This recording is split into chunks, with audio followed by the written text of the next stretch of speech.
everybody. Welcome back to the channel. I am JoJo, the Joyous Genealogist, and thanks for coming back and watching another video. If you're new here, welcome. I'm glad you found this channel. I love sharing my joy of genealogy with you guys. So I hope you stick around and let me know if you've used the cemetery search tool. Want to know more about it and you actually haven't heard about it or how to use it, there'll be a video that'll link to this one at the end of this video that you can watch that I did a tutorial over it, and it goes in way more in depth, and I do it on a desktop. I'm not going to cover all the features. If you haven't seen that yet, I definitely will attach that to this video. So what I want to do is I want to challenge you guys to visit a cemetery near you. I'm going to show you how to use this tool. Take the information you find from a cemetery around you, near you, that one of your relatives has been laid to rest in. I can almost guarantee you there is a cemetery within 30 minutes of you somewhere by where you live that you have an ancestor you did not know about that has been laid to rest there. So I'm going to show you how to utilize this new feature on your phone with the new Together app by FamilySearch. All of this is free. All you need to do is log in and create an account. I'm going to help you guys get the tools, basically what you need to gather before you go to the cemetery and what you're going to do with the information that you find at the cemetery. So let me just back up here a second. You want to download the Together app by FamilySearch. And if you type in, that's what you want to type in, Together app by FamilySearch, or I'm sorry, Together by FamilySearch. You can see I have it actually, it's right there. That's exactly how it's spelled out. And that's what it looks like.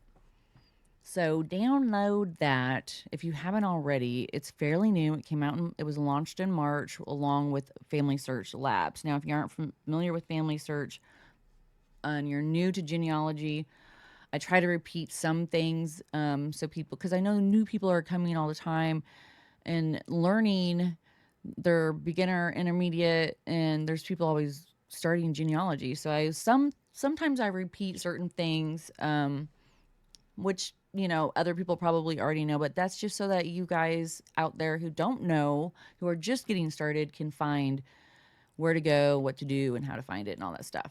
All right. So next, do that, or go to familysearch.org/cemeteries, or you can also go to cemetery search on FamilySearch. So when you log into FamilySearch, you're going to go to activities, and then you're going to, you'll double click activities, and then you'll scroll down and you'll see cemeteries down here usually. Okay. And this is what it looks like on your computer. Let's go back here.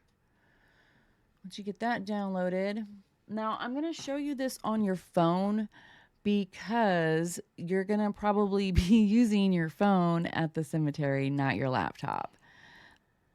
So now that you've downloaded the Together app, you want to find activities. So this is on an iPhone. So if you scroll down, you're going to see a tab. I think on the Android, it's on the top of the phone. And then on the iPhone, the bar the bar with all the tabs is on the bottom. So you're going to click the activities just like you would on the website. And then you're going to scroll until you find the cemetery tab. Okay. And then once you do that, we are going to enter in use my location to find people who are in the cemeteries near us or around us. So once you do that, it opens up to the same page that you saw on the desktop. And right here, what I did was I just clicked use my location, and then it asked for permission to use my location. Now it brings up Jacob Busey. It's going to show you the person that's in the cemetery that's nearest to me, and it's going to show me my relation, and then I can also click on that person and see more. I can see his details page and so forth. And then I show you guys all of that in the other video. And so you can see here there's a list of all of the cemeteries that are near me. And there's another one that's actually in the town that I live, and sometimes it shows that person, and then other times that person's not there. And the last couple of days that I have looked, the person's not showing up anymore in the cemetery that I wanted to go seek out, because these ones are a little bit farther. It's like, I think 30 minutes. So once you locate the cemetery and the ancestor you want to go seek out, you want to write that information down, because it's really important that you do. And I'm sharing this because I went to Indiana a couple months ago, and this is part of one of my stories on my trip. I'm planning to share with you guys, is that I'm on my way to, this was like my church, or this is my family history church trip, and we stopped at some places, me and my cousin, on the way, at Anderson Mound site, and then I have a ton of relatives that are buried around Summitville area, Anderson, Indiana, and all of the like. And I have something in my eye, sorry. But I wasn't prepared in printing off the names. So this is supposed to search by location. So when you go to a cemetery, you should be able to open up your phone, and it's going to search the GPS location of the cemeteries around the globe, or where you're at, basically where you're at. And so I did that. And at the cemetery I was at, I couldn't get any location. I couldn't get any signal at all. I don't know if that's normal for cemeteries, because I don't normally try to go to the cemetery and like upload the internet. So let me know if there's something to that. There probably is. But I just was frustrated because I knew I had ancestors buried in the cemetery, and I could not get not a single one to show up. So you want to be prepared. And the reason why I'm sharing this with you is because I wasn't prepared, and I was very, very disappointed. Very disappointed. Yeah. So make sure you are prepared. Make sure you have a list of everybody that you want to seek out, and any other, whether it's dates, names, places, birth dates, relationships. You want to remember to like look around those burial sites for other relatives, and they might not be right directly next to that relative that's buried that you're looking at. So they can be spread out a little bit. But once you go to the cemetery, you have all your information, okay? So, whatever, like things that might be missing from your research, obviously. Plus, it's really good just to have pictures of your ancestors' burial sites for your genealogy stories, for FamilySearch, for your tree. Just, it's really good to have all of that information, especially, after the years pass, you lose the inscription, that's the engravings that's on the grave, the headstones, and then you can't even read them. And I'm going to show you an example of that too. This is so important. So while I was at the cemetery in Indiana, I came across my great uncle. So the grandma that has the spelling of the name that's different all the time, her brother is buried in the same cemetery as the two relatives that I was searching for. Now, this is so cool because I have seen these relatives. Like, I did a bunch of temple work for my great grandmother and all her kids, and her mom and all her kids, their kids, all my family. I did two huge ceilings like that. And it was so, so special. I mean, it was the most sacred ceiling I've ever done. And so I feel a huge connection to this particular couple of grandparents that I have and this family, because when you start really researching and seeking people out, as you probably know, you feel that connection. There is, like, you can get to know them, and it's like they're guiding you. It's like they're guiding you. So I'm going to tell you more about the story as we go on, but I want to get to this. All right. So I'm going to locate Susan Deshawn right here.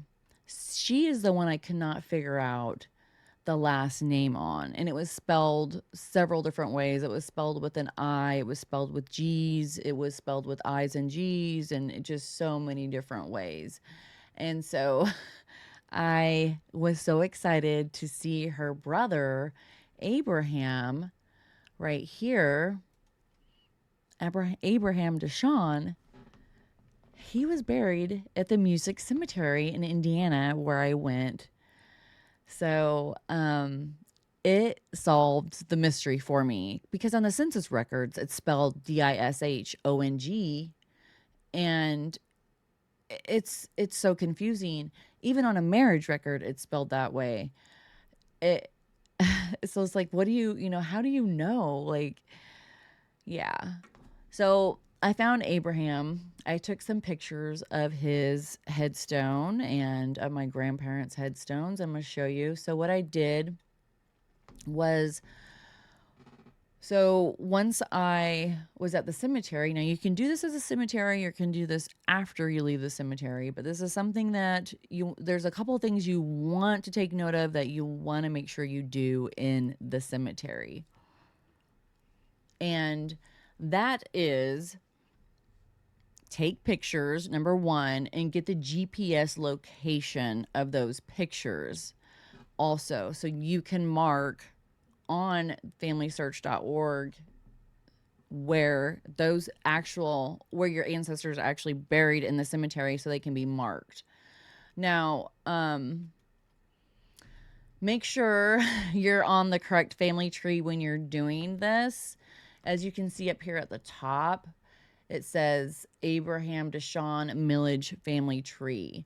So I have group family trees, and that's why you want to make a note of that if you do have multiple trees.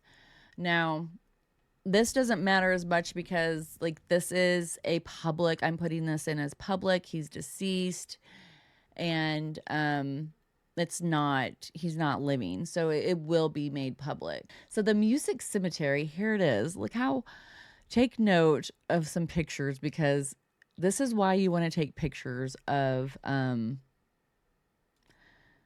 oops, I'm trying to turn on my camera. This is why you want to take pictures of the signs at the cemetery. The reason why you want to take the pictures of the signs is because they actually age. Sometimes you might not even be able to find the sign years down the road. So I took a picture of, I mean, you see that when you go to find a grave, when you go to the website, you see pictures of the signs of each cemetery. And it's good, I think, to do that, and goes along with the story and the record. So why not, right?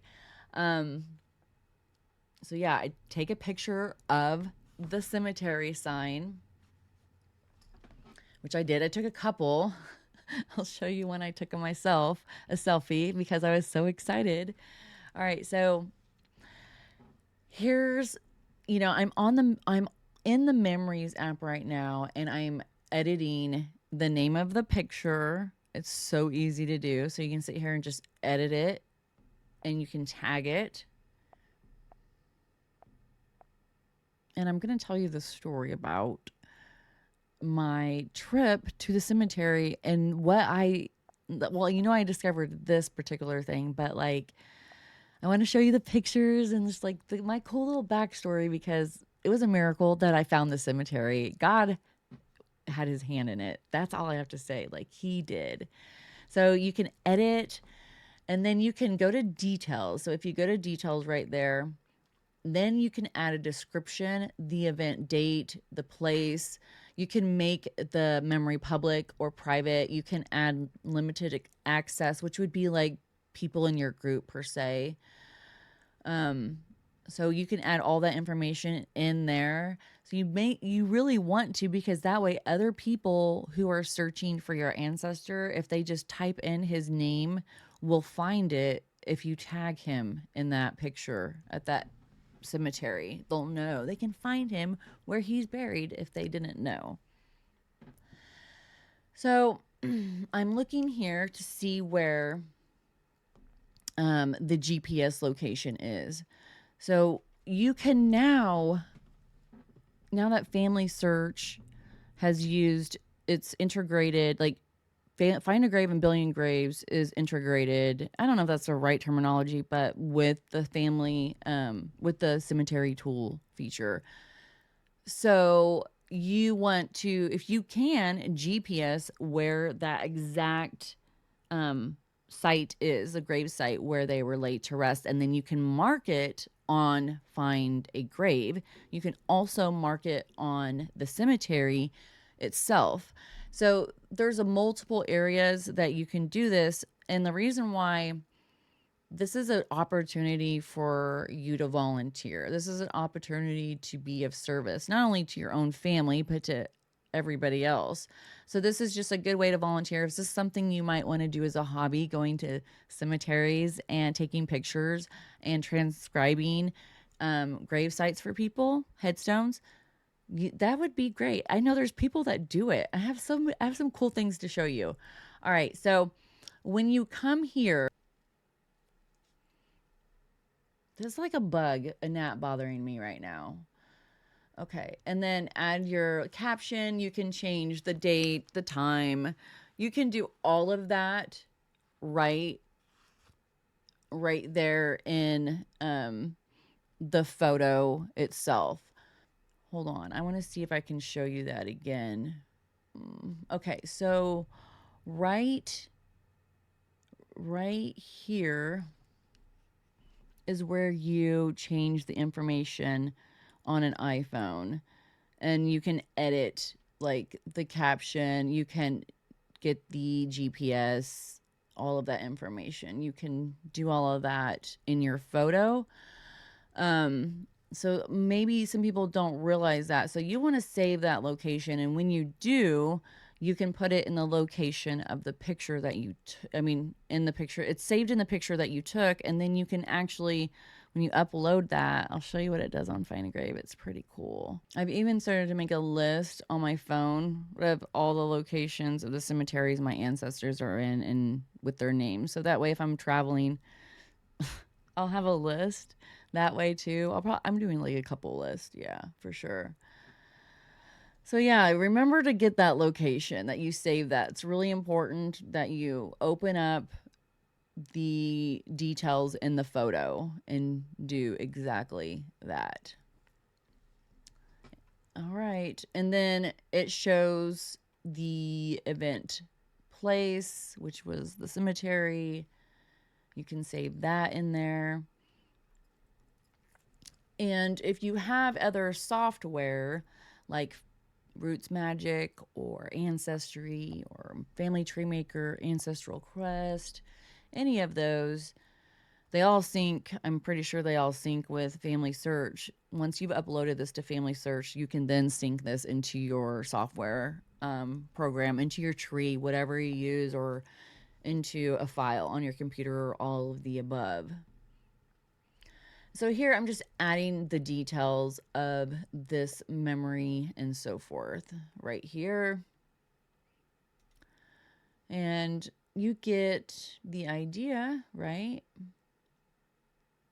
And you can also put down whether it's actually a document, because now FamilySearch is getting ready to be able to launch full text for books, for like genealogy books and so forth. So that's going to be huge. So now that I've added all these details in, I can tag him in this. And this is where it is really important. You want to remember to tag the pictures that you put in FamilySearch so people can find them. So the tagging is what helps people find that memory. So that's super important. Now, once you've done that, now if you are on the Together app and you're like, hey, how do I get to my tree? How do I get to memories?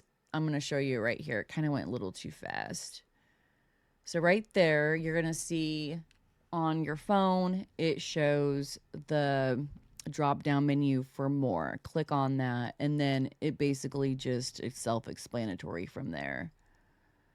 So just click on the more drop down menu, and it will take you Yeah, to memories in the tree.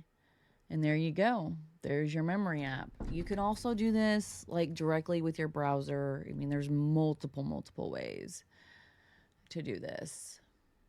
So you can do it that way, or you could just download the Memories app like I did and just upload everything that way too. I find that easier for me personally. That's how I like to do it because it's like more steps to go this route than it is the other route. And that is that on the memories. So let's recap here.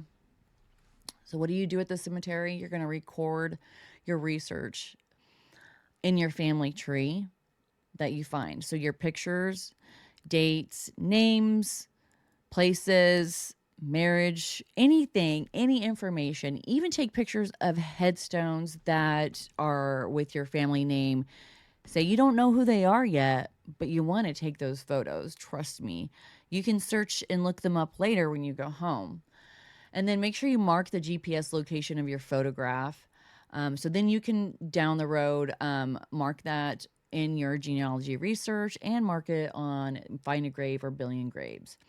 So, and then next upload and upload to Find a Grave and or Billion Graves. And that's where like the service part comes in. Like if you're already going to the cemetery and gathering this information, please go ahead and get it into, see if it's not already on one of those two websites. I prefer to use, and that's the only website I use is Find a Grave. So Billions Graves is got a free membership, and there's also a paywall for it. But it's I'm not as familiar with it, but it's a lot of people use it. And then while you're at the cemetery, if they're open, talk to somebody at the office. See if they have more information because they have books and books about everybody who's been buried there, and they might have a name in their book alongside your ancestor. They might have a missing person that you're looking for. They might have something. I've done this with my Croatian grandmother. Unfortunately, I didn't find any clues, but there's a chance you can find some clues. Also, in some of the cemeteries, you might also find a map, usually outside the office. If they're closed, it's going to tell you the rows, all the numbers, and burial places of each person that way. Too, if you want to go that route, there's usually some kind of like map grid, if you want to call it that, that will help you navigate the cemetery. So, and then remember to take photographs. Definitely take photographs, and don't forget to take photographs of the sign. So you can see that I took pictures of the sign and of the cemetery sign with a little bit. This is the entrance. It was locked with a fence, a gate. And my story is, as we left the Anderson Mound site, it was getting late. We went to the IOO cemetery. And when we went there, my GPS would not work. I could not get a signal for the life of me. I could not log into the website. I could not log into the app. And it was very frustrating because I knew I had lots of family buried in the area around me where I was at. There is a bug like flying around me. If you guys hear me like jerking and stuff, it's because of this stupid gnat. I don't know why it's in my house. Okay. And it keeps flying around my hat. You probably can't see it. Oh my gosh. Okay. Okay, so we leave Anderson Mound site. And I asked Nicholas, I was like, should we get back on the highway or should we go to go this back way? It's only like a 10-minute difference. And he was like, okay, let's go the back way. And I was like, all right, cool, let's do that then. And we were only a few miles down the road. And I was like, let me open up my cemetery app just one last time. Maybe there'll be a cemetery around here that I can find somebody, right? And I knew Emmeline was buried in this area, but I knew it's a music cemetery, but I didn't know like how close it was and how close I was to it. So I want to show you something. Okay, I want to show you something. So we're leaving Anderson Mound site, and here's Anderson, and typically we get on 69 and go to my brother's house, but I was like, hey, so where do you think which way should we go? And Nicholas said, let's go this way. And so we did. And I was praying for a miracle. And sure enough, we're driving down the road, and I open up an app. I open up the cemetery app on my phone. And sure enough, the next turn, which is like not even a quarter of a mile, I think, the very next turn was a cemetery, was the music cemetery. And I found them. I found my grandpa and my grandma, Maynard. Now, if you've seen you've seen their burial site on Find a Grave for years, and then you actually find it, and you see it, and you go there, it's so real. It's just so real. It's just, and you did their work, you did their ordinances for them. It's just a really cool, it's just a really cool experience. That's all I'm going to say. It's just really cool. So you can see this is the headstone that she used to have. And here's his headstone, which is not much. And then here's Abraham. Okay. And he's got like a little book on there. It's so cool. And you can go to Find a Grave and find it. So you can see that his burial site was almost demolished. Like you can see that his cross is leaned over and they fixed it, and he's got some plaques and whatnot. So this person who took these pictures has been to the cemetery a couple times. So this is probably a pretty close relative of mine, and I need to get in contact with her because, I mean, who knows if she's still around or not. But this was 2015, and then there was another photo from 2018, and that was it. Or 2019, I believe. Oh, here's one for 2022. And yeah, 2019. 2008, yeah, that just looks nothing like that. You can see the difference. You can see the difference in that other video. Yeah. Doesn't look anything the same at all. Not at all. And then if I go to Abraham, uploaded his pictures. She's also been to his burial site. So I uploaded this one too because this is an updated one. And they just posted it there, so I didn't. They put it as the main picture of the cemetery. So yeah, and then you can leave your little flower and stuff. But I was able to go to Susan Deshawn and fix her last name. Everybody's last names were spelled D-I-S. They were actually both, there were siblings in this family who had different spellings of their last name, but all the same last name. So I went in here and I made corrections. Now, it may not be correct, but I mean, it's on a headstone. Why would it be different in marriage record? I don't know. I have verified these people over and over. I know these are the right people. So it can be very confusing for sure. But what I did is I clicked on her information and I put in a research note here. And this is just so that people know that I've made some important changes. They can come down here, and this has to do with regarding the maiden name. I put maiden name.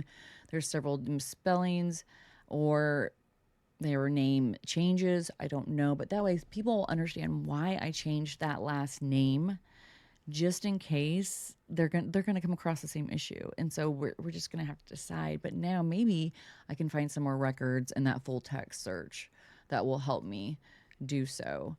I like to come here. So I think it's a good idea to take photos, and even if there's already photos, upload more photos, which I just think that's a good idea.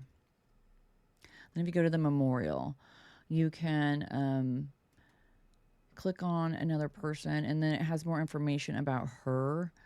And you can see like this, there's nothing left of that. Nothing anymore.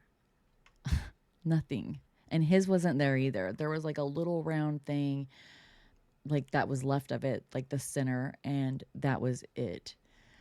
So I'm just gonna have to go back and get this taken care of. It's sad. It's really, really sad. And then if anybody lives in this area in Indiana, Delaware County, Indiana, would you please go take a picture for me of this burial site if you can find it? This is a relative in the Maynard family. There's a couple that have initials like this. I think there's 2 children that died. I don't know if they're male or female, and I can't do their ordinances until I find out their sex. So I have no idea. So I could use some help with that. And then also, one other thing, if you guys want to look into cemeteries, I was looking at the cemeteries around here, and so I went on Billion Graves, and I went on Find a Grave, and you can upload, transcribe, and volunteer basically to seek out these cemeteries. And like somebody had done the Lee Summit. Like these are people who have come here and volunteered and taken pictures and recorded where the burial sites are. And with that, I wanted to show you guys. So I was looking down here, and it shows you the contributors, and the Kansas City Stake Youth right here, they contributed almost 1,700 pictures, and they must have done that for like an activity. That is so neat, and I'm definitely gonna do this for an activity. This just gave me a great idea to do this with my primary children. Yeah, because I mean, they're old enough. Well, they might not all have phones. We'll have to figure it out, but this is really neat. This would be a great project for anybody. And so I thought it was cool that they had the contributors listed. So you can go to Billion Graves, or like if you go to Find a Grave, you can add the memorial here, upload photos, transcribe photos, and you can actually go to forums too to find people, talk with people. There's all kinds of different forums. So there's so much to actually discover with just Find a Grave that I don't have time to go through all that. But I wanted to show you that when I clicked on, I tried to find the cemetery around me online if there was a website, and there wasn't a website for the Lee Summit Cemetery for some odd reason. But I did find it told me to go to the city of Lee Summit, so I did, and my computer's running really slow, so it's not loading as quickly. So I did, and they do have like a quick search tool. So if you live in the area of Lee Summit, you can come here to search the cemetery, and you can see how well it looks organized, right? So you can search that way. But I also found this on interment.net. And one other thing that you can do, I wanted to mention with cemeteries, if you like to volunteer and you like to write stories, or you want to do something good for your community or help remember people of your community, cemeteries are a really good place to collect history. And for instance, like it says here with the Lee Summit Historical Cemetery, it says the cemetery dates back to 1865 when William B. Howard donated 2 acres of land to the south of Strawder for use as a public cemetery. At that time, there were only family cemeteries dotting the countryside and no place to bury unclaimed bodies. So Lee Summit Historical Cemetery also contains the remains of many Quantrells, Raiders, and Civil War veterans. There is also a Potter's Field, which contains the remains of those who could not afford to purchase a family lot. Many of the influenza victims of 1918 were buried in this section in this section of the cemetery.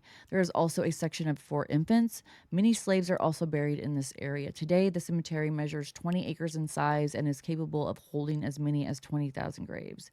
So now you can see how, like, you could write a story. You could find one person in a cemetery and find out their history. And you could write a story on it. So I thought that was really neat. And that's something, like, if you're into genealogy, that's an activity you can do. But it's not like we don't have enough stories to write of our own family, right? I do. I know you guys do too. So let me know if you've used the cemetery search tool. What have you used it for? What other things have I not mentioned that you could use it for? And I'm sure I've left some things out because I didn't write any notes down. I did this off the top of my head, which is not a good thing always. But I wanted just to show you guys that you can volunteer and help your community by uploading pictures. Let me show you how you do that. So, like, if you are in Find a Grave, you see this little camera at the top. You can click on it, and it's going to have photo requests, and it's going to be for the cemeteries that you live near. And so these people right here would like a photo. And so what I'm going to do is I'm going to take some of these requests and go seek them out. And you don't have to do all of them, but you can do a couple. And that's one way you can contribute to society, right? And it shows you where your requests are, it requests claims and so forth. And people do actually fulfill these claims. So if you have people out there who you don't have a picture of their headstone, put in a request. It will get fulfilled eventually. It will, most definitely. So this is something I'm definitely interested in. And since it's Halloweeny time, not that I celebrate, because I don't, not really. But this would be fun. And even if it's not Halloween time and you're watching this after Halloween and Day of the Dead, you can still do this activity. It's fun. And you'll be surprised how many relatives you have buried around you. We'll put in my city. Okay. All right. And there you go. So now I can go search these cemeteries. That's 45 miles, 84. There are some that are closer. So here's one thing I want to tell you. Just because it doesn't show up today, that relative might show up tomorrow in the cemetery. I am telling you, that's why you should print every name out in the cemetery that you want to go visit, and as much information as you can, and those questions that you have, and take it with you, because this site is not perfect yet. And I need to let them know that there's another cemetery around me that I have an ancestor in that's really close, and it doesn't show up now for some reason. And it has shown up before many times, and now it's not. So just keep that in mind. But yeah, I will link that other video for you guys to watch if you want to learn more. And for now, let me know what you guys think. So let me know what you guys think. Please like. And if you haven't subscribed already, please remember to do so and hit that bell. And that will really help get this video shown to more people, because I want to inspire more people, because I just love it. It makes me happy. All right, you guys take care. Be good. Stay blessed. Until next time. Bye-bye. Yay.